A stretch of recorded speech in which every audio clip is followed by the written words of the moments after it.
தேவா தென்னாடுடைய சிவனே போற்றி, எந்நாட்டவர்க்கும் இறைவா போற்றி. அண்ணாமலையம் அண்ணா போற்றி, கண்ணாரமுதக்கடலே போற்றி, காவாய் கனகத்திரளே போற்றி, கைலை மலையானே போற்றி போற்றி. திருவாக்கும் செய்கருமும் கைகூட்டும் செஞ்சொற்பெருவாக்கும் பீடும் பெருக்கும் உருவாக்கும் ஆதலால் வானோரும் ஆனைமுகத்தானை காதலால் கூப்புவர்தம் கை. முருகோட்டந்தரப்பாயும் மும்மதமும் ஊற்றெடுப்ப முறிவில் கோட்டு ஒரு கோட்டு மழகளித்து இருகோட்டு முதுகளிராவுலவக் காட்டி பருகோட்ட நறிவேட்டு பைங்கோட்டு திணைப்புனத்து பரண்மேற்கொண்டு குறுகோட்டும் படைமணந்த குமரகோட்டத் தடிகள் குலத்தாள் போற்றி. உலகெலாம் உணர்ந்து ஓதற்கரியவன் நிலவுலாவிய நீர்மலி வேணியன் அலகில் சோதியன் அம்பலத்தாடுவான் மலர் சிலம்படி வாழ்த்தி வணங்குவான். நம பார்வதி பதையே. ஹரஹர மகாதேவா. அன்பார்ந்த சிவநேய செல்வர்களே, தொடர்ந்து சிந்தித்து வருகின்ற திருமுறை வரிசையிலே 4ஆம் திருமுறையை அடியேன் இங்கு வந்து பதிக விளக்கமாக சிலவற்றை சொல்லி என்னுடைய சிற்றறிவுக்கு எட்டிய வகையிலே வேறு நூல்களிலே இருந்து சில சான்றுகளை சொல்லி இந்த வகுப்பிலே இறைவனுடைய சிந்தனையை வளர்க்கின்ற வகையிலே நாம் எல்லாம் செயல்பட்டு கொண்டிருக்கிறோம். திருவருள் என்ன செய்ய வேண்டும் என்று நினைக்கிறதோ அந்த திருவருளுக்கு முன்னாலே நம்முடைய எந்த செயலும் எடுபடுவதில்லை, எண்ணியபடி நிறைவேறுவதில்லை. செயலில் ஊக்கம் இருக்கிறதுக்கு மட்டும் வேற ஒரு செய்தி, அது இறையருளை பற்றி சொல்லுகிற போது அது ஒத்துக்கொள்ளாது. ஏன்னா ஒரு கேள்வி வரப்போகுதுன்றதுக்காக நானும் அதை முதல்ல சொல்கிறேன். திருவள்ளுவர் சொல்கிறார், எண்ணிய எண்ணியாங்கு எய்துவ எண்ணியர் திண்ணியராகப் பெறின் என்று சொல்லி, ஒரு செயலிலே ஈடுபடுகின்றவர்கள் உறுதியுடையவர்களாக இருப்பார்களானால் அவர்கள் எண்ணியதை அடைவார்கள் அப்படின்னு சொன்னார். நியாயம். சொன்னவர் அதோடு விடலை. அதுக்கு புறநடை சொல்லுவது போல, அதையே உறுதியாக நம்பாதீங்கன்னு மாற்றி சொல்லுவது போல, வகுத்தான் வகுத்த வகையல்லால் கோடி தொகுத்தார்க்கும் துய்த்தல் அரிதுன்னு அவரே சொல்லிவிடுறார். எண்ணியாங்கு எண்ணியர் எண்ணிய எய்துவர் அப்படின்னு சொன்னார். உறுதியாக இருந்தால் நினைப்பார். அதை சொல்லாமல்ல, அவன் உறுதியாக இருந்தாலும் காரியம் நடவாமல் போகிறது என்பதற்கு இப்படி ஒரு விளக்கத்தை அவரே சொல்லியிருக்கிறார். ஏன்னா ஏதோ திடீர்னு ஒரு செய்தி சொல்லணும்னு நினச்சேன், அடுத்த செய்தி நினைவுக்கு வருகிறது, அதையும் சொல்லிடுறேன். ஏன்னா இதெல்லாம் அப்புறம் மறந்து போச்சுன்னா நான் எங்கே போய் தேடுறதுன்னு அப்புறம் எனக்கே தெரியாது. திருவள்ளுவர் பிறவி இருக்கிறது என்று ஒத்துக்கொள்ளுகிறார். நமக்கு எல்லாருக்கும் தெரியும். எப்படி தெரியும்? திருக்குறள் இருக்குது, அதனால் தெரியும். என்ன இருக்குது? நட்பை பற்றி சொல்கிற இடத்துல எழுமை எழுபிறப்பும் உள்ளுவர் தங்கள் விழுமும் துடைத்தவர் நட்பு அப்படின்னு சொல்கிறார். தங்களுக்கு வந்த கஷ்டத்திலே கை கொடுத்து உதவியவர்கள் நட்பாக இருந்தவர்களுடைய உதவியை 7 பிறவிக்கும் நினைத்து கொண்டிருப்பார்கள், அது தொடர்ந்து வரும் அப்படின்னு சொல்கிறார். கல்வியை சொல்கிற போது ஒருமைக்கண் தான் கற்ற கல்வி ஒருவருக்கு எழுமையும் ஏமாப்புடைத்து அப்படின்னு சொல்கிறார். இன்னும் இந்த மாதிரி 7 பற்றி சொல்கிற இடம் ஒரு 4-5 வருது. நான் என்ன சொல்ல வருகிறேன், இதிலிருந்து 7 பிறப்பு இருக்குதுன்னு ஒத்துக்கிட்டார். பாவ புண்ணியம் இருக்கிறது என்பதையும் ஒத்துக்கொள்ளுகிறார். அப்போ ஒத்துக்கொள்ளுகிற போது அது சொல்லிட்டு போகலாம்ல, ஐயா நீங்கள் பண்ணுறது தப்பு, இதுக்கு தண்டனை அனுபவிக்கணும் அப்படின்னு நான் ஐயா பெரியவர் கனகசபையை பார்த்து சொல்கிறேன். நான் ஒன்றும் சொல்லலைன்றாரு, ஏதோ எங்களுக்குள்ள வாக்குவாதம். ஆனால் எனக்கு முதல்ல என்ன தோணுது, அவர் என்னென்ன பண்ணிட்டு போட்டோம், அது யாருன்னா கேட்டுக்கிட்டோம் அப்படின்னு ஒரு எண்ணம் வந்துருச்சுன்னா நான் அதை சொல்ல மாட்டேன்.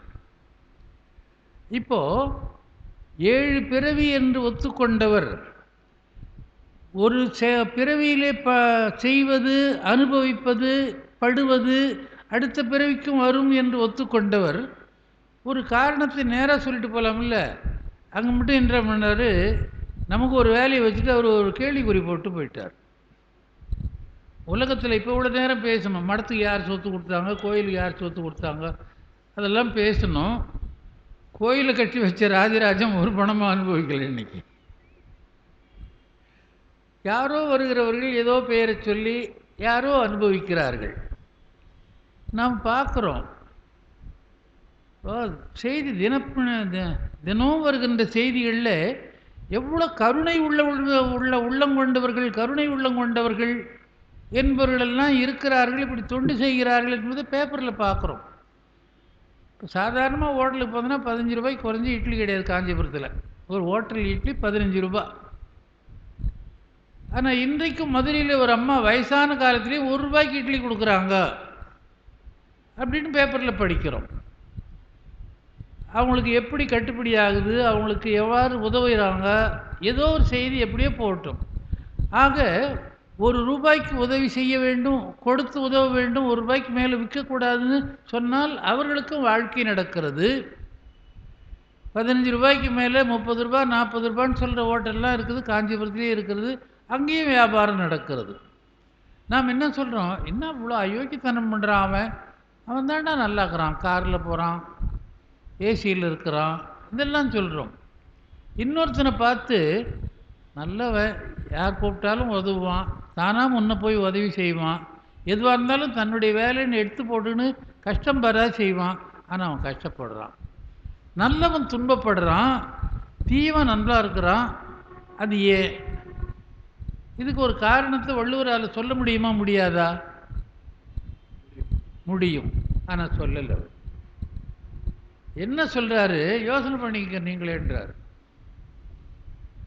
அவ்விய நெஞ்சத்தான் ஆக்கமும் செவ்வியான் கேடும் நினைக்கப்படும். இது திருக்குறள். அவ்விய நெஞ்சத்தான் ஆக்கமும் செவ்வியான் கேடும் நினைக்கப்படும். நினைக்கப்படும்னா யோசனை பண்ணணும், அது என்னன்னு தெரியல. அவ்விய நெஞ்சம் அப்படின்னா பொறாமையுடையவன், கடுமையானவன், மற்றவர்களுக்கு உதவாதவன். ஒரு 10-12 பொருள் இருக்குது அதுக்கு. அவ்விய நெஞ்சத்தான் பொறாமை உடைய மனம் உடையவன், கொடுமை செய்கின்ற எண்ணம் உடையவன். அவன் என்ன பண்ணுறான், அவனிடத்தில் ஆக்கம், செல்வம் நிறைய இருக்குது. செவ்வியான் எல்லா வகையிலும் நல்லவன். செவ்வி என்றால் அழகு, நன்மை அப்படின்னு அர்த்தம்.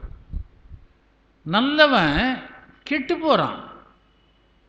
அவன் ஏன்டா நல்லவன் கெட்டு போகிறான், பொல்லாதவன் இப்படி இருக்கிறான்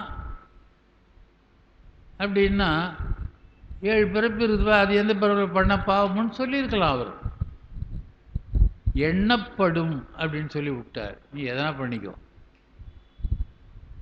ஆக பிறவி என்பது வருகின்ற போது கடவுள் என்ற நினைவு வர வேண்டும். ஏண்டா பிறக்கிறேன்னா, பிறக்காததுக்கு பிறக்கிறேன் அதானே சொல்கிறோம். பிறவாமை வேண்டும், மீண்டும் பிறப்புண்டேல் மறவாமை வேண்டும் என்று காரைக்கால் அம்மையார் வேண்டுகிறார்கள். இந்த பிறப்பு எதற்கு என்றால், மீண்டும் பிறக்காத நெறியை கொடுப்பதற்குரிய வேலை செய்வது தான் இந்த பிறப்பு. அப்படி கொடுக்கிறவன் யார்? இறைவன். யார் சொல்றது அப்படி? திருவாசகத்தில் சொல்றார்.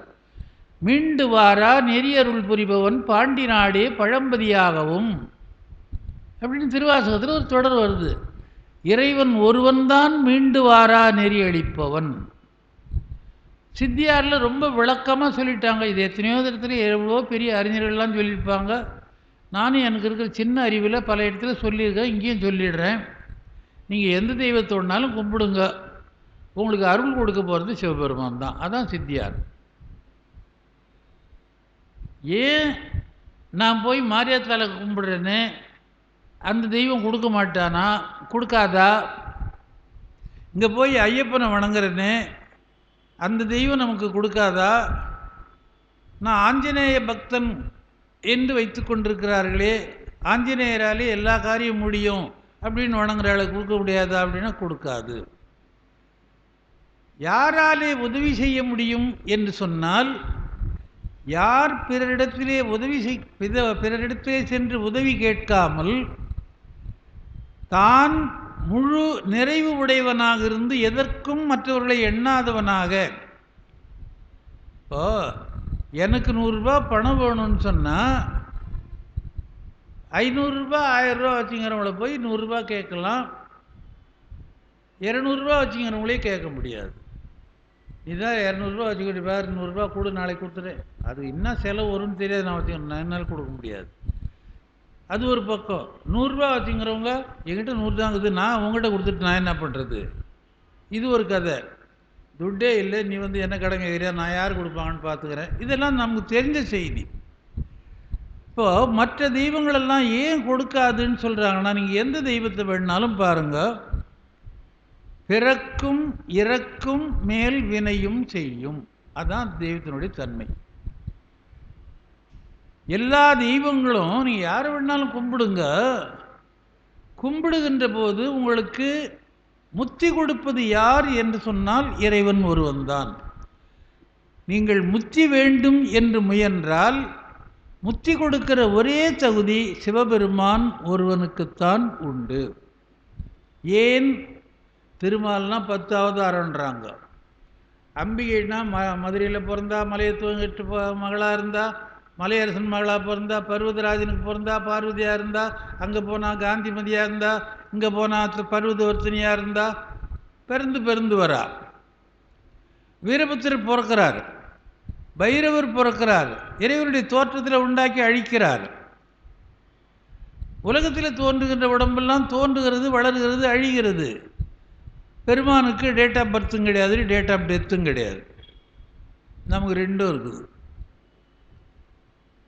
திருமால் முத்தி கொடுக்கிறார் என்று சொன்னால் இல்லை என்று மறுப்பது நம்முடைய சைவ சமயம். நீங்கள் பதமுத்தி என்ற ஒரு இடத்துக்கு போகலாமே ஒழிய அவர்களாலே பதமுத்திக்கு அனுப்ப முடியாது. ஏன்னா அவனே போய் சிவபெருமானை வணங்குறானே, இதை சொன்னால் அடிக்க வருவான் அவன், அவனே அடிச்சுங்கிறான் வடகலை தென்கலைய. தமிழ் இந்த வருத்தத்தோடு ஒரு செய்தி சொல்கிறேன், இருக்கிற வடமொழி பெயர்களெல்லாம் பின்னாலே வந்த பிராமணர்கள் உண்டாக்கி தமிழில் ஒன்றுமே இல்லைன்னு சொல்லிட்டு தான். ராஜராஜ சோழன் கோயில் கட்டினான், தஞ்சை பெருவுடையார் கோயில் கல்வெட்டில் அழகாக எழுதியிருக்கிறான். அப்போ இந்த பிராமண ஆதிக்கம் இல்லை, பிராமணருடைய வம்சம் நம்மகிட்ட வரல. அம்பாளுக்கு பெருவுடை நாயகி, பெரிய நாயகி என்று பெயர் வைத்தான். இவங்க பின்னால் வந்தாங்க, தமிழில் சொன்னால் நம்ம மதிக்க மாட்டாங்க, நாம் சொல்கிறது தான் மதிப்பார்கள்னு பிரகன்நாயகி, பிரகதீஸ்வரர் அப்படி சொன்னால் அது இன்னும் பெருசாக இருக்கிற மாதிரி நமக்கு தெரியுது. அது கூட பரவாயில்ல, ஒரு பழக்கத்தில் ஆகிப்போச்சு. இன்னைக்கு குழந்தைங்களுக்கெல்லாம் பேர் வைக்கிறாங்களே. ஒரு குழந்தை பிறக்குதுன்னா கம்ப்யூட்டர் தேடி வச்சுன்னு அதில் என்ன ஆகுதுன்னு பார்த்து தித்திகா புத்திகா சித்திகா அப்படின்னு வச்சுக்கின்னு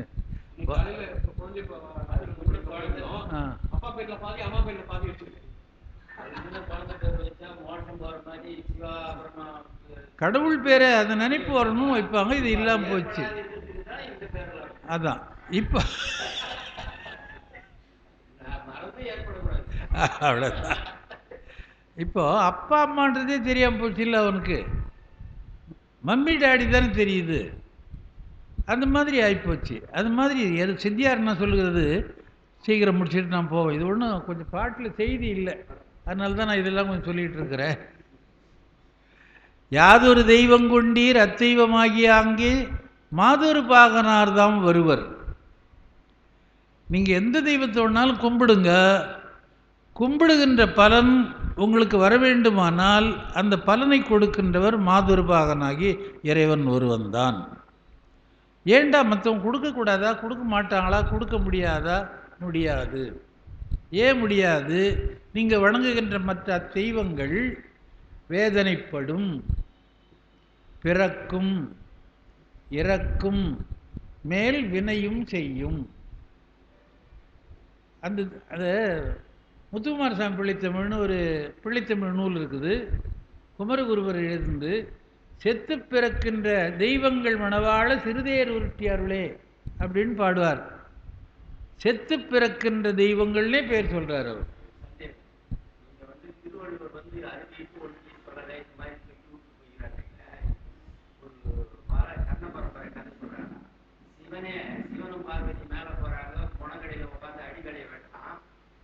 இவனை காப்பாற்ற முடியாதான்னு சொல்றாங்க. சரி, நாம 2 பேரும் வச்சுக்கலாம். அப்பான்னு சொன்னா நான் காப்பாத்துறேன், அம்மான்னு சொன்னா நீங்க பார்த்தா ஐயோன்னு பேரானே எந்த அவனே எப்படி சொல்றான்? அவன் இறைவனே எப்படி உங்களுக்கு அந்த அவன் வந்து இப்படிதான் அடைவான்றது அவருக்கு தெரியும். இப்போ இது சொன்னா அது சொன்னா கேட்கறவங்க நம்ப மாட்டாங்க, நடந்தது பார்த்தா தான் நம்புவாங்க.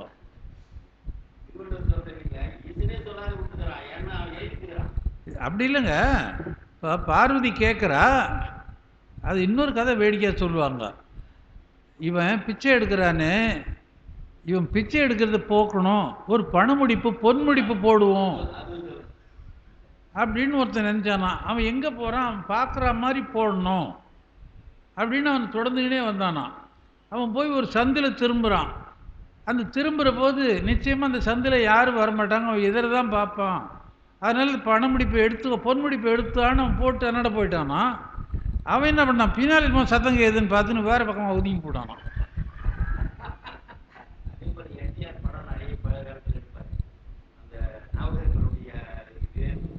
ஆமாம் ஆமாம். அந்த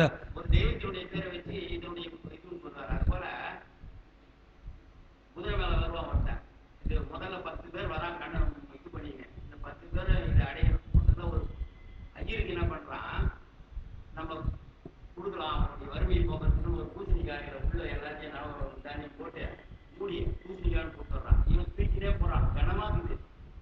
தூக்கி போட்டு தீப்பாக போடுறான் நடு ரோட்ல.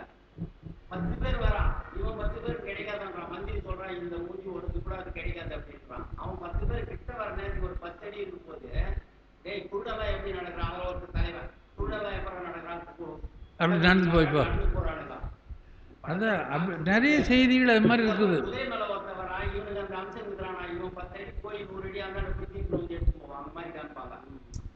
அந்த மாதிரி யாராக இருந்தாலும் பிறத்தல் இறத்தல் வினை செய்தல் என்பதற்கு ஆட்பட்டவர்கள் பிறவாத தன்மையை கொடுக்க முடியாது. ஆனால் முருகன் கொடுப்பான். எம்மான் செம்மான் மகளை திருடும் திருடன் பெம்மான் முருகன் பிறவான் இரவான். அது இல்லை. அருணகிரியார் சொல்றாரு, சிவபெருமான் கந்தபுராணத்தில் அழகா சொல்றார், ஆதலின் நமது சக்தி அருமுகன்.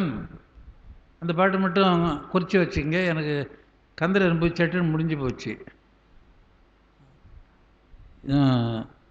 ஆதலின் நமது சக்தி அருமுகன் அவனும் யாம் பேதகமன்றால் நம்போல் போற்றினர்க்கு அருளவல்லான் அப்படின்னு கந்தபுராணத்தில் பாட்டு வருது. அதனால சிவபெருமான் முக்தி கொடுப்பான். முருகன் பிறந்தவனே தவிர அவன் மறுபடியும் இறந்து பிறக்கலை. அதனால்தான் பெம்மான் முருகன் பிறவான் இரவான் என்று அருணகிரியார் பாடுறான். பிறந்ததும் தாய் வயிற்றில் பிறக்கலை, நெற்றிக்கண்ணிலே தோன்றியவன், அவனுக்கு வேறு பிறப்பும் கிடையாது. அதனால் முக்தி கொடுக்கறதுக்குரிய ஒரே கடவுள் சிவபெருமான் ஒருவன்தான். சிவபெருமானுடைய அம்சமாக இருக்கிறதுனாலே சிவபெருமானே சொல்லுகின்ற செய்தியாக கந்தபுராணம் சொல்வது முருகனும் முக்தி கொடுப்பான் என்பது. இந்த செய்தியைத்தான் ஆதலின் யாதொரு தெய்வம் கொண்டீர் அத்தெய்வமாகிய அங்கே மாதொரு பாகனார் தாம் வருவர், மற்ற தெய்வங்கள் வேதனைப்படும் இறக்கும் பிறக்கும் மேல் வினையும் செய்யும், ஆதலின் அவையிலாதான் அறிந்து அருள் செய்வன் அந்தே. பிறப்பு இறப்பு இல்லாதவன் தான் நமக்கு பிறப்பற்ற நிலையை கொடுப்பான் என்று சொல்லுகிறார். அதனாலே நாம் சிவபெருமானை வணங்குகிறோம், எல்லா தெய்வத்தையும் வணங்குகிறோம். நம்ம வீட்டில் பார்த்தா எத்தனையோ படம் இருக்குது. நாம் நல்ல சைவர்கள்னு பட்டப்பட்டையாக போடுறதுன்னு புரட்டாசி மாதம் சனிக்கிழமை நாம் போட்டுன்னு கோவிந்தா கோவிந்தான்னு தான் சொல்லிங்கிறோம். அது உலகத்தோடு ஒட்ட ஒழுகல், அப்படி போயிடுது. அதனால் சில செய்திகள் இதுதான் முடிவு என்றால் அதை மாற்றுவதற்கு இல்லை. அப்படிப்பட்ட நிலையிலே சிவபெருமானுடைய புகழை சொல்லி, யார் பாது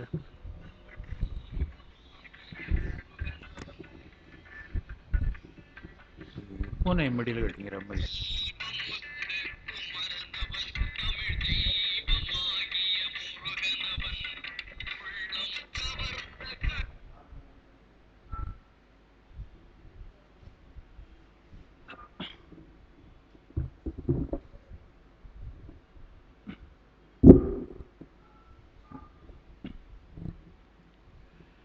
அதுபோன்று முத்தி வேண்டுகின்றோமோ இல்லையோ, இறைவன் திருவுருளை அழுதால் உன்னை பெறலாமே என்று சொன்னது போல நம்முடைய நாயன்மார் பெருமக்கள் என்று சொல்லுகின்ற அருளாளர்கள் அந்த முத்தி வழியிலே அவர்கள் செல்லுகின்ற போது நம்மையும் அந்த வழிக்கு செல்லுகின்ற முறையிலே அழைத்து சென்று அவர்கள் பாடிய பதிகங்களை பின்னாலே நாம் பாடி அதனாலே பலன் பெற்று இந்த பிறவியிலே கிடைக்கவில்லை என்று சொன்னாலும் அது தொடர்ந்து வருகின்ற பிறவியிலே கிடைக்கும் என்ற நம்பிக்கையை ஊட்டுவதாகத்தான் இந்த திருமுறைகள் இருக்கின்றன. அதை தொடர்ந்து பார்க்கிறோம். அந்த வகையிலே 4வது திருமுறை என்று அப்பர் பெருமான் பாடிய இந்த பதிகத்திலே இதுக்கு இந்த புத்தகத்தை படிக்கிறதே கொஞ்சம் பாட்டை படிச்சு விடலாம். அதுக்கு முறை தருமபுரி ஆதீனத்தை வெளியிட்ட படிக்கிறது கஷ்டம். ஏன்னு சொன்னால் அதுக்கு ஒரே எழுதினவர் அது மாதிரி ஆள் நம்ம பக்கத்தில் நம்ம மடத்தில் இருந்தவர் தான் முத்துசு மாணிக்கவாசம். அவர் ஒரு உரை எழுதினார்னா அது விளங்காது. இதுக்கு விளக்கம் எழுதுறேன்னு இன்னும் ஒரு 4 புத்தகம் கொடுப்பார். அது எங்குதுன்னே தெரியாது. அவரை போல ஒரு திறமையான கவிஞர், திறமையான புலவர், நல்ல ஜோசியர். அவர்கிட்ட பாடம் கேட்குற போது தான் பார்த்தசாரதி ஜோசியம் கற்றுக்கிட்டான். இறந்து போன அன்பர் பார்த்தசாரதி. அந்த மாதிரி எல்லா கரையிலும் வல்லவர்கள். அவர் எழுதுகிற உரை நூலை பாருங்கள், இந்திய எழுத்து எழுதியிருப்பார், வடமொழி தெரிஞ்சவர். அந்த வடமொழி அப்போல்லாம் தேவநாகரி லிபின்னு இந்தியை தான் எல்லாத்துக்கும் பயன்படுத்தினார்கள். அதெல்லாம் அவருடைய எழுதில் இருக்கும். அதனால் எல்லா மொழி புலமையும் உடையவர், எல்லா நூற்பொருளையும் உடையவர். நம்ம தேவாரத்தை படிக்கிறோமா, இதுக்கு மட்டும் என்ன அர்த்தம் பார்த்துட்டு அத்தோடு விட்டுடுறோம். இந்த மாதிரி வேறு யாருன்னா சொல்லியிருக்கிறாங்களா அப்படின்னு நினச்சா எத்தனையோ பேர் சொல்லியிருப்பான், இதனா நமக்கு வேலை அப்படின்னு விட்டுடுறோம். ஏன்னா நம்முடைய சிந்தனை வளருவது இல்லை. ஒரு செய்தி ஒன்று நமக்கு வருகிறது, வரும்போது சொல்கிறேன். இவர் எழுதின புத்தகத்திலேயே அது ஒரு நாள் இப்போது படித்தேன். இது வரைக்கும் இந்த செய்தியை தெரிஞ்சிக்கல, இப்படி கூட ஒன்று இருக்குதா என்ற அளவுக்கு எண்ணத் தூண்டியது அது. இங்கே திருவாரூரில் பெருமான் நெடுநாள் பணி செய்து கொண்டிருக்கிறார். ஆரூரில் அப்பர் பெருமான் அதை எழுதுகிறார். அந்த பதியத்தினுடைய தோற்றுவாயாக நீடுபுகழ் திருவாரூர் நிலவுமணி புற்றிடங்கொண்டிருந்தார் அந்த நிறுத்தரை அன்போடு காலங்களில் அணைந்து கும்பிட்டு பதிகம்பாடி. அது ஒரு முக்கியமான வார்த்தை, காலங்களில் அணைந்து என்பது. தேவாரத்தில் ஒரு தொடர் வரும், உங்களுக்கெல்லாம் தெரியும், கேட்டிருப்பீங்க. நித்தலும் நியமம் செய்து என்று ஒரு வரி வருகிறது. என்ன நியமம்னா என்ன? எதை செய்ய வேண்டும் என்று எண்ணுகிறோமோ அதை இடைவிடாமல் கடைபிடிப்பது. இவர் ஏகாம்பரநாதர் கோயில் பக்கம் போகிறார். நான் தெருவில் நிற்கிறேன், அந்த தெருவில் இருக்கிறதுனால. எங்கே போகிறீங்கன்னு கேட்குறேன். ஏகாம்பரநாதர் கோயிலுக்கு போகிறேன்றார். என்ன விசேஷம் இன்னைக்கு அப்படின்றேன். ஒன்றும் இல்லை, சும்மா போகலாம், போய் பார்க்கலான்னு போகிறேன்னு அவர் சொல்கிறாருன்னு வச்சுக்கோங்க. அவர் திருப்பி என்ன, நீங்கள் சாப்பிட்டீங்களா? சாப்பிட்டேன். இன்றைக்கி என்ன விசேஷம் சாப்பிட்டீங்கன்னு கேட்டால் நான் என்ன பதில் சொல்லுவேன்?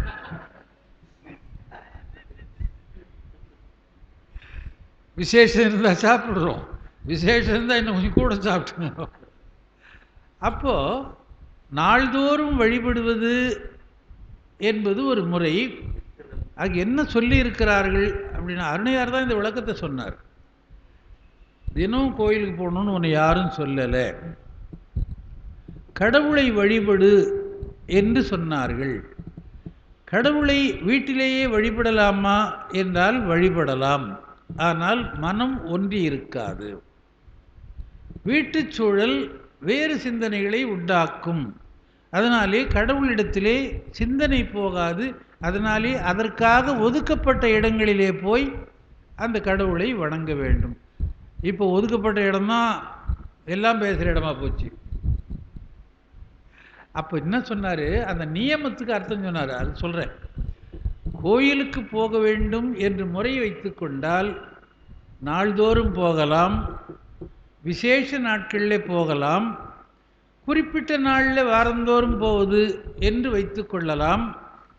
அந்த ஒன்றை எடுத்துக்கொண்டு அது என்ன முடிவுக்கு வருகிறாயோ அது முடிவு வரையிலே வர வேண்டும். அதுதான் நியமம் என்று பெயர். நான் செவ்வாய்க்கிழமை தான் கோயிலுக்கு போவேன், குமரகோட்டத்தை கும்பிடுவேன் என்று சொன்னால் செவ்வாய்க்கிழமை எந்த வேலை இருந்தாலும் போகாது நிற்கக்கூடாது. செவ்வாய்க்கிழமை தான் போகிறோமே, இந்த செவ்வாய்க்கிழமை போகலன்னா என்ன என்ற எண்ணம் வரக்கூடாது. அதுபோல் நியமம் என்பது கொண்ட கொள்கையிலே உறுதியாக இருந்து இறுதி வரையிலே பின்பற்றப்படுவது. இவர் கோயிலுக்கு போய் நாள்தோறும் வழிபடுவது என்ற நியமத்தை உடையவராகையினாலே அன்போடு காலங்களில் அணைந்துன்னு எழுதுறாரு. அந்த காலத்துக்கு சொல்கிறேன். இன்னைக்கு 8 மணிக்கு கோயிலுக்கு போகணுன்னா 8 மணிக்கு போய் ஆகணும். 10 மணிக்கு சாப்பிட்டுட்டு போகிறேன்னு நினச்சிருந்தா போய் ஆகணும். 4 மணிக்கு போய் வந்தால் வீட்டில் விளக்கேற்ற வேணும்னு சொன்னால் அப்படி 4 மணிக்கு போய் ஆகணும். விளக்கேற்றிட்டு கோயிலுக்கு போகணுன்னா அது எந்த வேலை வந்தாலும் மாறக்கூடாது. அதுதான் காலங்கள் என்பது. அந்த காலங்களில் அணைந்து கும்பிட்டு பதிகம் பாடி ஆர்வம் பெருக. எத்தனை வார்த்தை போடுறாரு பாருங்க. காலத்தோடு போகணும், தவறாது போகணும், கும்பிடணும், பதிகம் பாடணும், எதையோ ஒன்று பாடுறோம் அப்படின்ல ஆர்வம் பெருக பாடணும். அப்போது இப்போ நம்ம போகிற போது எப்படி நின்று போகிறோம், அதெல்லாம் பழக்கமாகி போச்சு. ஆர்வம் பெருக நைந்து மனம் கரைந்து உருகி நயந்து பாடி. இந்த சொல்லாட்சியெல்லாம் எப்படி இருக்குது பாருங்க. நெய்தல் என்றால் பிஞ்சு போச்சுன்னு அர்த்தம். நம்ம துணி சொல்லுவோம், நஞ்சு போச்சு பாரு துணி, உழைச்சி உழைச்சி அது நஞ்சு போகுது. அந்த மாதிரி உள்ளம் உருகுதல் என்பதுதான் நெய்தல். உள்ளம் உருகுதல், நைந்து போதல், அதிலேயே ஈடுபட்டு அதன் வடிவாகவே ஆதல். நைந்து உருகி நயந்து சென்ற நாவுக்கரசர் தேன்மருவும் கொன்றையார் திருவாரூர் அறநெறியை நிகழும் தன்மை போற்றி அணிவீதி பணி செய்து அமரும் நாள் பாடியது. தொண்டு செய்கிறார் என்பது என்ன அழகாக சொல்றார். அணிவீதி பணி செய்து அணையும் நாட்களில் பாடியது. இந்த பாட்டில் ரொம்ப பெரிய செய்திகளாக இல்லை, இருந்தாலும் சில செய்திகள் எனக்கு பழைய நினைவுகளை வர வைத்தது. ஒரு 4 பாட்டு தேடி எழுதின்னு வந்திருக்கிறதுக்காக முதல் பாட்டு படிக்கிறேன். எத்தே புகினும் எமக்கொரு தீதிலை தெத்தே என முரன்று எம் உள் இழிதர்வர் முத்தி அணையதோர் மூவிலை வேல் பிடித்து அத்தி நிறத்தர் அறநெறியாரே. திருவாரூர் கோயிலுக்குள்ளவே இருக்கிறது திருவாரூர் அறநெறி என்ற ஒரு கோயில். திருவாரூரில் போயிட்டு பல பேர் சொல்கிறத கேட்டுக்கிறேன், நான் அப்படி தான் இருந்துக்கிறேன். எல்லா கோயிலையும் பார்க்க முடியறதில்லை. ஏன்னா அது ஒரு மூளைக்கு மூளை ஒரு கோயில் கட்டி வச்சு இது இவர் வழிபட்டது அது அவர் வழிபட்டதுன்னு இந்த பக்கம் சுற்றின்னு வரும்போது அந்த பக்கம் ஒன்று விட்டு போகுது. முன்னால் போகிறவங்க என்ன பண்ணுறாங்க, ஆச்சா போகணும் சீக்கிரம் வாங்க அப்படின்னு நம்மையும் கூப்பிட்றாங்க. சரி, ஒருத்தர் டூர் போனான் நாங்கள் கோயில் பார்க்குறதுக்கு, பஸ்ஸில் கோயில் பார்க்குறதுக்கு டூர் ஏற்பாடு பண்ணாங்க. காலையில் எழுந்து போனான். காலையில் போய் ஒரு 3-4 கோயில் பார்த்து அப்புறம் தான் சிற்றுண்டி கொடுக்க போகிறேன் அப்படின்னு அந்த அமைப்பாளர் சொன்னார். முதல்ல பார்த்தாங்க ஒரு கோயில், பார்த்துட்டு திருப்பி ஏறினாங்க, பஸ்ஸில் உட்காந்துட்டாங்க. 2வது போனாங்க, ஒரு கோயிலில் பார்த்தாங்க, ஏந்து வந்தாங்க, மறுபடியும் உட்காந்துட்டு போனாங்க. 3வது கோயில், 3வது கோயிலில் எல்லாம் இறங்கினாங்க. இந்த சீட்டில் 3 பேர் உட்காந்துருந்தாங்க. ஒருத்தன் சொன்னால், இந்த பையெல்லாம் சரியாக இல்லை, இதை எடுத்து அடுக்கிட்டு வரேன், நீங்கள் போங்க, நான் பின்னாலேயே வரேன், எல்லாத்தையும் ஒழுங்கு பண்ணிட்டு வரேன் அப்படின்னானா. சரின்னு எல்லோரும் இறங்கினாங்க. இவங்க கூட உட்காந்து 2 பேரும் போயிட்டாங்க. போனாங்க, தரிசனம் பண்ணிட்டு இந்த 2 பேரில் ஒருத்தன் முன்னால் வந்தானா. இவன் எல்லாத்தையும் அடுக்கி வச்சுட்டு இறங்கிறதுக்கு நிற்கிறான். என்னடா பார்த்த கோயில்லன்னா, அந்த கோயிலில் பார்த்தவன் அதே சிவலிங்கம் தானா, அத்தினாத்திட்ட அங்கே பார்க்கணுன்னு இவங்க உட்காந்துனானா.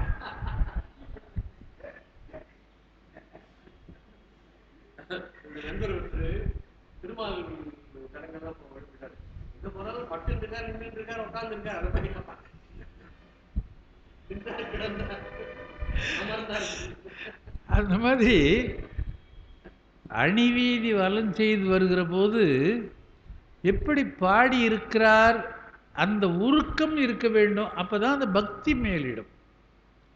அந்த செய்தியை சொல்கிறார். என்ன சொல்கிறார்?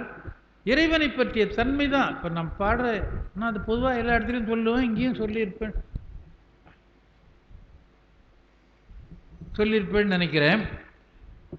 எல்லா செய்திகளிலேயும் சிவபெருமானை பற்றிய சிறப்பு தானே வருகிறது. வேறு என்ன இருக்குது? வார்த்தைகள் மாறும். அதனால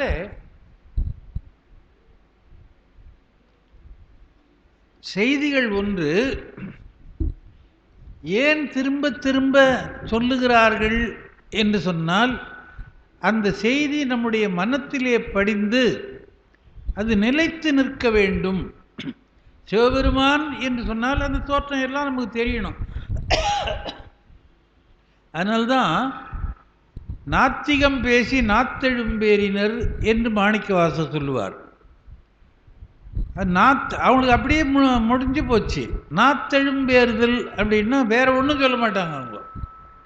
அந்த மாதிரி நாம் சிவபெருமானை பாடி அப்படி நாவிலே அந்த நாமத்தை உச்சரித்து உச்சரித்து பழகி கொண்டோமானால் நம்மை அறியாமலேயே அந்த சொல் வரும். அப்படி வருகின்ற சொல் இறைவனுடைய பெயரை சொல்லுகின்ற சொல்லாக இருக்கும். எத்தனை பேரை பார்க்குறோம் திருவாவூரில் இந்த வகுப்பு தொடங்கினதுக்கப்புறம் சிவாயனம்ன்றது நிறைய பேர் சொல்கிறாங்க. அது ஒரு பழக்கம் உண்டாயிடுச்சு. சிவா சிவா என்று சொல்லுகிறவர்களும் இருக்கிறார்கள். அப்போது நம்மை அறியாமலே இருந்து நாவிலே வருகிற போது அது இறைவனுடைய நாமமாக இருக்கிறதுனாலே நமக்கு அருள் கிடைக்கிறது என்று சொல்லுகிறார்கள். இப்போ இவர் இறைவனை பற்றி சொல்கிறார். பெருமான் கையிலே சூலப்படையை வைத்திருக்கிறார். அது 3 பிரிவாக இருக்கிறது. மூவிலை வேல் மூர்த்தி கண்டாய் அப்பர்பதியுமே இருக்கிறது. மூவில் சூலம் என்று சொல்லுவது வழக்கம். அது எப்படி இருக்குதுன்னா 3 தீ போல இருக்கிறது என்று சொல்கிறார். அதுதான் ஒரு சிறப்பு. நெருப்பிலே 3 வகை இருக்கிறது. அதை நம்ம தெரிஞ்சுக்கிறது இல்லை. சொன்னாலும் கேட்டு அப்புறம் மறந்துடும். ஏன்னா அது வழக்கத்துக்கு வரல. இப்போது வேதத்தில் 4 வேதம் இருக்குது, அது தெரியுது. வேதமே முதல்ல 3 தான். வேதம் திரையி என்பது தான் கந்தபுராணத்தில் சொல்கிற முதல் செய்தியே. அதுக்கப்புறம் அதர்வணம் என்ற ஒரு வேதம் 4வதாக சேர்ந்தது. அதனால் 4 வேதம் என்று பிற்காலத்தில் பழக்கமாயிடுச்சு. அதர்வண வேதத்தில் என்ன இருக்கிறது என்று சொன்னால், தெய்வங்களை வழிபடுவதற்குரிய மந்திரங்கள் இருக்கின்றது. அந்த வேதங்களில் என்ன இருக்கிறது? வழிபாட்டு முறை, வாழ்க்கை முறை, சொல்லுவது எது, சொல்லக்கூடாதது எது, செய்ய வேண்டியது எது, செய்யக்கூடாதது எது, இதை சொல்கிறது அந்த 3 வேதம். வேதம் விதிப்பன விலக்குவன, இதை சொல்லுவது தான் வேதம். இது மந்திரத்தை சொல்லுவது 4வது வேதம்.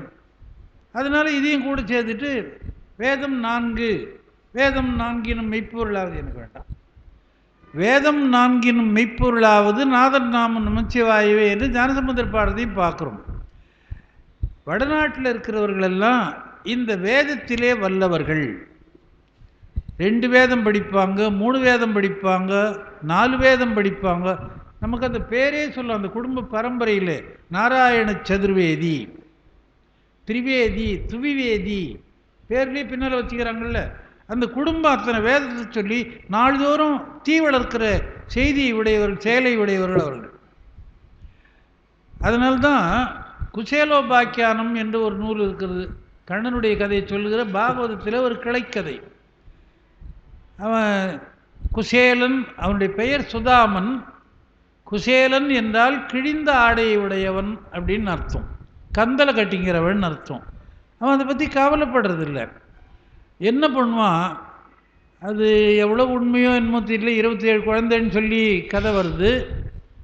காட்டில் போய் நீவாரப்புல், மஞ்சம்புல்னு ஒரு புல் முன்னெல்லாம் கிராமத்தில் கூரைக்கு போடுவாங்க, கட்டுறாங்க. வெயிலே தெரியாது, மழைக்கு குளிரும் தெரியாது, வெயிலும் உள்ளே இறங்காது, குளிர்காற்றும் உள்ளே இறங்காது. அந்த மஞ்சம்புல் காட்டில் தானாக விளைஞ்சி அதில் உதிர்ந்துக்குத நெல். அந்த புல்லில் அந்த நெல்லை பொறுக்கின்னு வந்து மனைவிகிட்ட கொடுத்துட்டு நீ சோறாக்கி போடு. அதெல்லாம் கதை பெருசு, அது வேண்டாம். ஒரு நாள் நம்ம குழந்தையெல்லாம் வருத்தமாக இருக்குதே, வறுமையில் வாடுதே, உங்கள் கூட படித்த கிருஷ்ணன் வந்து அங்கே அரசராக இருக்கிறான்னு சொல்கிறீங்களே, நீங்கள் போய் ஏதாவது ஒரு உதவி கேட்டு வாங்கியாந்தா நம்ம குழந்தை ஒரு 4 நாளைக்கு நிம்மதியாக சாப்பிடுமே அப்படின்னு சொல்கிறா. நம்ம போகிறான் வரான், இந்த செய்தியெல்லாம் வேறு. அப்போ சொல்லுகிறாள், கொழுந்து விட்டெறியும் முத்தழல் வளர்க்கும் கோதிலா முனிவ.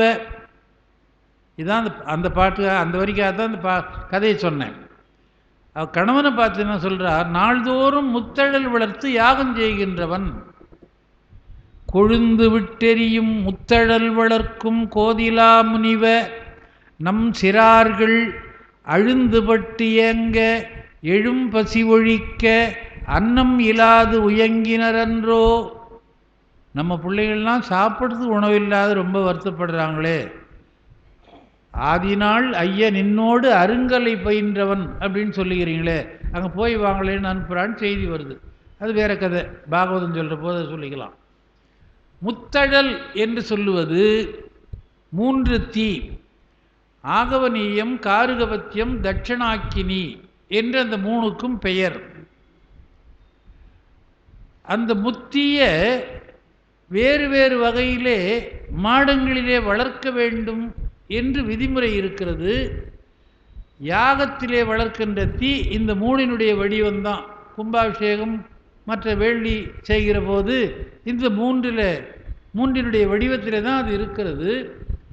இது காஞ்சி புராணத்தில் சகோதர தீர்த்த படலம் என்று ஒரு படலம் வருகிறது. அந்த படலத்தை படித்து பாருங்கள், இது தெரியும். அந்த தீ வளர்க்குற போது அதில் பழம் போடுறோம், நெய் ஊற்றுறோம், வேறு பொருள்களை போடுறோம், பட்டு போடுறோம், எல்லாத்தையும் சேர்த்து அது சாப்பிட்டு விடுது. அப்படி அந்த அவிப்பொருள்கள், யாகத்திலே இடுகின்ற பொருள்களை போட்டு போட்டு அந்த அவியை சமக்க முடியலையா, அவங்களால தாழ முடியலையுமா. இப்போ நமக்கு டிஃபன் வைக்கிறாங்க, இட்லி சுட்டு வைக்கிறாங்கன்னா ஒரு 3 இட்லி போதும்னு சொல்கிறோம், வாங்கம்மா. இல்லை 4 இட்லி போதும்னு சொல்கிறோம். நீ 7 இட்லி வச்சுட்டு சாப்பிட்டு தான் ஆகணும். எழுந்து போனால் உதன்னு பக்கத்தில் நின்றுந்தா அன்றைக்கி சாப்பிட்டான்னா என்ன பண்ணும், அன்றைக்கெல்லாம் வேலை செய்ய முடியாது, மயக்கமாக இருக்கும், வேறு எப்படியோ இருக்கும் உடம்பு. அப்போது அது மாதிரி நாள்தோறும் போட்டு அழிச்சிக்கிட்டு இருந்தால் என்ன பண்ணுவான், நான் இந்த வீட்டில் இருக்கிறத விட வெளியே ஓடி போடுறேன்னு சொல்லாது ஓடி போடுவான். அந்த மாதிரி இந்த 3 நெருப்பை என்ன பண்ணிச்சான், இதுக்கு மேலே இந்த தேவர்கள் கொடுக்குற அவியை நம்மாலே தாங்க முடியாது, எங்கேயாவது போய் ஒளிந்து கொள்ள வேண்டும் அப்படின்னு சொல்லி இந்த ஒக்கப்பிரந்தாங்குளத்தில் தான் வந்து ஒளிஞ்சிக்கிச்சான். புராண கதை சொன்னால் ஒரு 1.5 மணி நேரம் சொல்லலாம். அதுக்கு ஐயரம்பையர் தீர்த்தம்னு பேர். இந்த அக்கினி வந்து ஒளிஞ்சிக்கிட்டு அந்த குளத்தில் மீன் இருக்கும் இல்லையா, அந்த மீனை பார்த்து உங்களோட அண்ணன் தம்பின்னு நினச்சிக்க, கூட பிறந்தவங்களா ஒக்க பிறந்தவங்களா நினச்சிக்கோங்க, யாராவது வந்தால் எங்களை காட்டி கொடுத்துடாதீங்க, நாங்கள் உள்ளே இருக்கிறோன்னு காட்டி கொடுத்துடாதீங்க என்று மீன் வடிவமாக இவங்க உள்ளே போயிட்டானுங்களாம். தேவர்களெல்லாம் இவங்களை காணுமேன்னு தேடிக்கிட்டு வராங்க. அப்படி தேடிக்கிட்டு வரும்போது இந்த மீனெல்லாம் பார்க்குதான் யாரோ தேடுறாங்கன்னு இந்த ஒளித்திங்கிற மீனை உருவமாக இருக்கிற மீன் இப்படி பார்க்குதான், அப்புறம் இப்படி பார்க்குதான். கதையை வேடிக்கையாக எழுதுகிறார் சிவஞான முனிவர். இந்த மீனை பார்க்க வேண்டியது தேடி வந்தவங்களை பார்க்க வேண்டியது, மீனை பார்க்க வேண்டியது தேடி வந்தவங்களை பார்க்க வேண்டியது. இவங்க குறிப்பால் அவங்க தான் அப்படின்னு பிடிச்சிக்கிட்டாங்களாம். அதனால் இந்த 3 பேரும் சாபம் கொடுத்தாங்களாம். எங்களை காட்டி கொடுத்து, கண்ணால் காட்டி கொடுத்ததுனால தூண்டிலால் நீங்கள் சாவீங்க அப்படின்னு சாபம் கொடுத்துட்டு போனாங்கன்னு வருது. இவர்கள் ஒக்க வாழ்ந்ததினாலே ஒக்க பிறந்தான் சகோதர தீர்த்தம் என்று அதற்கு பெயர். ஒக்க பிறந்தாங்களோன்னு சொல்லியிருந்தாங்க. இப்போ நம்முடைய ஆட்சியாளர்கள்லாம் வந்தாங்க, ஓபி குளம் ஸ்ட்ரீட் அப்படின்னு போட்டுக்கிறாங்க. போர்டு அப்படி தான் இருக்குது. போட்டுவான். இப்போ சங்கீத வித்வான் உலகத்திலேயே பெயர் பெற்றவராக நயனா பிள்ளைன்னு இருந்தார். நயனா பிள்ளை தெருவுன்னே இருந்தது. அது எஸ்விஎன் தெருவுன்னு போட்டாங்க. இப்போ எஸ்விஎன் எத்தனை பேருக்கு தெரிய போகுது? அந்த மாதிரி ஒக்கப்பெருந்தான் குளம் சகோதர தீர்த்தம் என்று இருந்த தமிழ் பெயரை இவங்க ஓபி குளம், தமிழையே ஓபி குளம் தெருவுன்னு எழுதுறாங்க, ஓபி குளம் ஸ்ட்ரீட்னு இங்கிலீஷில் எழுதுறாங்க.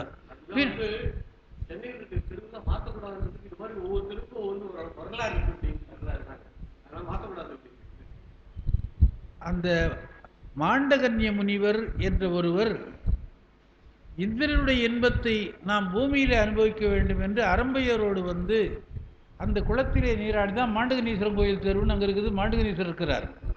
அதனால தான் அந்த மாண்டகன்ய முனிவர் வழிபட்டதினாலே அதுக்கு மாண்டகனீசம் என்று பெயர். அந்த தெருவுக்கே மாண்டகனீஸ்வரர் தெருவு என்று பெயர். அந்த ஐயரம்பையர் தீர்த்தத்தில் இருந்தனால அதுக்கு அரம்பையர் தீர்த்தம், ஐயரம்பையர் தீர்த்தம்னு பேர். இதெல்லாம் ஒன்றும் தெரியாத மறைஞ்சு போச்சு.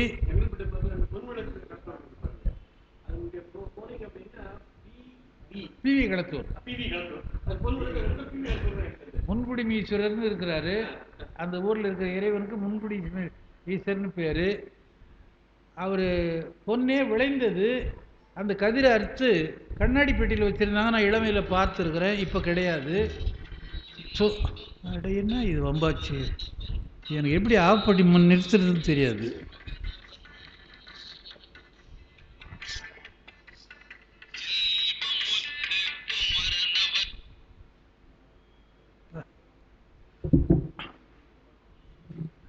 அதில் பொன் விளைந்த எதுக்கு சொல்ல வந்ததுன்னா, முன்னால் கதிர் இருந்தது, இப்போ இல்லை, எடுத்துட்டாங்க. அது யார் எடுத்து போனாங்களோ என்ன பண்ணாங்களோ. சுந்தரருக்கு இப்போ இறைவன் வந்தார் என்று அந்த பாதரட்சியை மட்டும் இன்னும் காத்துங்கிறாங்க திருவெண்ணைநல்லூரில். சுந்தரர் திருமணத்திலே வந்து இறைவன் அவரை தடுத்த போது வெள்ளி மரப்பாதுகை அணிந்து வந்தார். அதுக்கு வெள்ளி பூன் போட்டு இன்னும் கண்ணாடியில் வச்சுருக்குறாங்க, அங்கே இருக்குது. அது மாதிரி இந்த பழமையெல்லாம் சில நேரங்களில் மறந்து போகுது. உருவம் இருக்குது, அந்த நெல் கதிரி இல்லை. அங்கே பிறந்தவர் தான் புகழேந்தி புலவர். அவர் பாட்டை இப்போ சொல்ல போகிறேன். 3 தீ, அதனால் முத்தழல் வடிவத்தில் சூலம் வைத்திருக்கிறார். அந்த சூலத்தை பார்த்தவுடனே நமக்கு தீ என்ற பயம் போய்விட்டது. அதனால் அவர் என்ன சொல்கிறார், எத்தி புகினும் நமக்கு பயமில்லைன்னு சொல்கிறார். அந்த பாட்டில் எப்படி சொல்கிறார் பாருங்கள். எத்தி புகினும் எமக்கொரு தீயிலை தெத்தே என முரன்று எம்முள் எழிதர்வர் முத்தி அணையதோர் மூவிலை வேல் பிடித்து.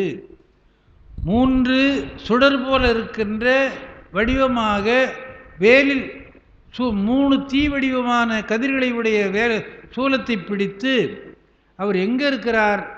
தீ நிறமாகவே இருக்கிறார். அவருடைய கையிலும் தீ, உடம்பும் தீ, வச்சிருக்கிற மழுவிலையும் தீ. அவர் தீவண்ணத்தர், அந்திவண்ணத்தர், செம்மேனியர், செந்நிறத்தர் என்றெல்லாம் போற்றப்படுகின்ற இறைவன். அதனால் எந்த தீ வந்தாலும் எத்தீ புகினும் எமக்கொரு தீது இல்லை. தெத்தே என முரன்று, தெத்தே என்று சொல்வது வண்டுகள் ஒலிப்பதை சொல்வது.